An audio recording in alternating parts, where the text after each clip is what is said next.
VIP 위에 KIP가 있었다. KIP. 이 KIP가 뭘까요? 자, 대한항공 이야기입니다. 조현아 전 부사장, 지금 미국에서도 소송이 진행 중인데요. 바로 승무원 김도희 씨가 이 소송을 냈죠. 그런데 고소장에 바로 이 KIP라는 단어가 있었다고 합니다. 무슨 이야기인지 궁금하실 텐데 지금부터 자세히 풀어드리겠습니다. 윤정혜 기자. 네. 자, 결국에는 K자가 뭘 의미하는지가 중요할 것 같습니다. 그렇죠. 이 대한항공에서 이 KIP 서비스 있다는 거 아마 아시는 분들은 없으셨을 예, 저도 겁니다. 처음 들었어요. 그렇죠. 하지만 이 대한항공 승무원들은 다들 알고 있었다고 합니다. 승무원들은? 네. 이 KIP가 뭐의 약자냐 하면요.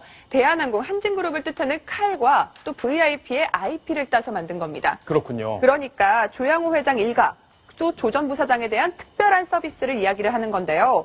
이 조 씨 일가에 대한 취향을 모두 다 승무원들이 숙지하고 있어야 됐고 네. 또 특정한 상황이 벌어졌을 때 이에 대해서 어떻게 회장 일가에 대처를 해야 되는지 이런 대처법에 대한 역할극까지 승무원들이 했던 것으로 확인이 됐습니다.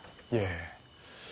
이 대한항공이 조 씨 일가의 회사만은 아니니까 네. 이게 주식을 갖고 있는 회장이지만 좀 지나친 감이 있다라는 생각이 좀 들 텐데 아마 시청자분들도 공감을 하시리라 생각이 됩니다. 자, KIP를 위한 교육 내용이 있다고 하는데 구체적으로 네. 어떤 것들을 승무원들이 교육을 받았는지 그 부분이 궁금합니다. 맞습니다. 이 조 전 부사장이 탑승하기 전에 이 승무원들은 다 교육을 받았어야 됐습니다. 어떤 내용들이 있는지 한번 같이 보면서 좀 설명을 해드릴게요. 먼저 이 조 전 부사장 앞에서 사용하면 안 되는 언어에 대해서도 승무원들은 따로 교육을 받았습니다. 예. 승기를 건드리지 않기 위해서 받은 거죠. 또 조 전 부사장의 수화물을 어디다가 보관을 해야 되는지 위치와 방법도 숙지를 했고요. 또 환영 음악을 틀 때 볼륨 크기가 너무 크지는 않은지 또 너무 작지는 않은지 이런 것도 다 교육을 받았습니다. 예. 그리고 심지어 이 조 전 부사장에게 기내식을 낼 때 스프의 최적 온도를 맞춰야 된다고까지 교육을 받았다고 하는데요. 저 교육이 한 번만 일어난 게 아니라 타기 전에 두 번, 12월 2일과 12월 3일 각각 4시간과 1시간씩 아주 집중 교육을 받았다고 합니다. 네. 김태현 변호사. 예. 저희 상식을 가진 사람들 입장에서는 잘 이해가 안 되는 그런 교육일 텐데 정말 이분들 스트레스 많이 받았겠어요. 어떻습니까? 아니, 환영음악의 볼륨 크기나 스프의 최적 온도 같은 건 사실 본인도 아나요? 이게 예전에 내가 먹던 스프보다 좀 따뜻한다. 내가 듣던 음악보다 볼륨이 틀리다는 걸 본인은 절대 미각도 아니고 조현아 부사장은 저걸, 저 대단한데 저 정도로 이제 저런 교육을 받게 되면 사실은 이게 원래 저 사람들이 받는 교육은 그 고객들을 위한 서비스 교육을 받아야 되는 거거든요. 그 조현아 부사장도 사실 고객 중에 한 명입니다. 비행기를 탈 때는요. 근데 고객을 위한 서비스 교육을 받아야 될 시간에 그 오너 일가들을 위한 특별한 교육을 받아야 된다고 하게 되면 그만큼 고객에 대한 서비스 교육 받을 시간은 줄어드는 거고 그럼 결과적으로 사람의 힘은 한계가 있는데 저기다 신경 쓰다 보면 정작 고객 서비스는 소홀해질 수밖에 없는 부분이거든요. 예. 이거는 사실은 대한항공을 이용하는 고객들 입장에서는 굉장히 불쾌한 일이죠. 지금 김도희 씨가 승무원 김도희 씨가 그러니까 1등석에서 지금 조현아 전 부사장에게 폭행을 당했다고 지금 알려진 그 분이잖아요. 네. 그분이 지금 미국의 별도의 손해배상 소송을 낸 건데 이런 내용들이 그런 소송에 영향을 주나요? 어떻습니까? 영향을 충분히 줄 수 있죠. 주는군요. 그러니까 김도희 씨가 주장하는 내용들은 그 당시에 땅콩 문제 가지고 내가 굉장히 폭행도 당했고 정신적으로 엄청난 스트레스를 받았다. 이건데 그거를 설명하는 와중에 평소에 내가 대한항공의 조현아 전 부사장 서비스 때문에 어떠한 스트레스를 받았다라는 것을 설명하는 와중에서 이 얘기가 들어갔을 겁니다. 그렇기 때문에 이건 어떤 김도희 씨의 청구를 뒷받침하는 중요한 증거가 중요한 어떤 주장이 될 수 있는 거고 예. 더군다나 이게 미국입니다. 우리나라에서 소송을 제기했다라고 하면 우리나라는 전문법관들이 판단하기 때문에 이거에 그렇게 크게 흔들리지 않을 가능성도 있어요. 근데 지금 미국에서 김도희 씨는 제가 알기로는 배심 재판을 청구한 것으로 알고 있거든요. 배심 재판이요? 그렇죠. 예.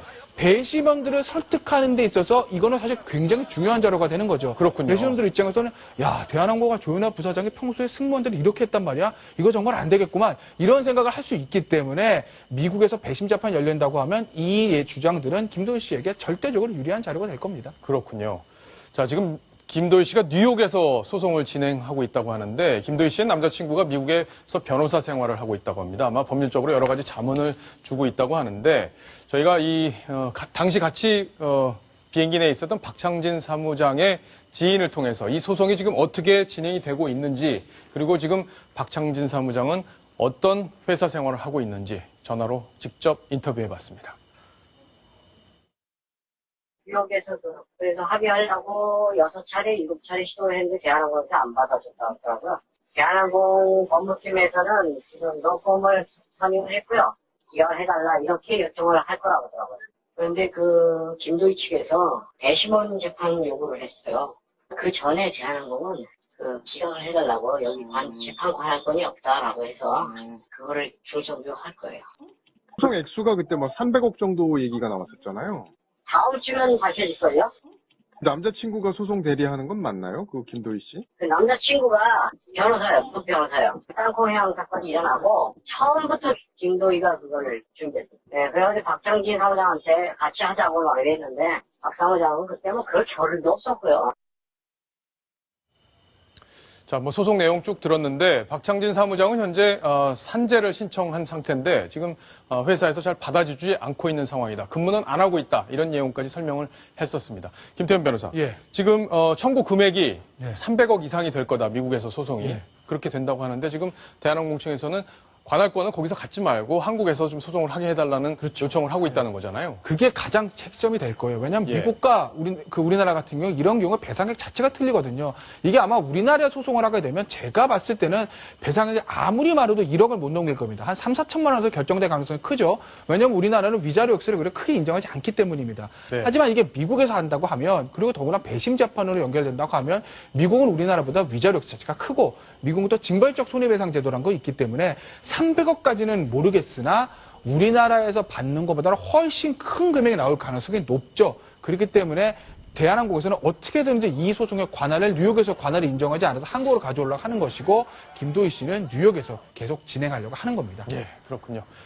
자, 속보가 계속 나올 텐데 저희가 또 꼼꼼히 한번 챙겨보겠습니다. 자, 다음 주제로 넘어가겠습니다. 다음 주제 바로 이겁니다.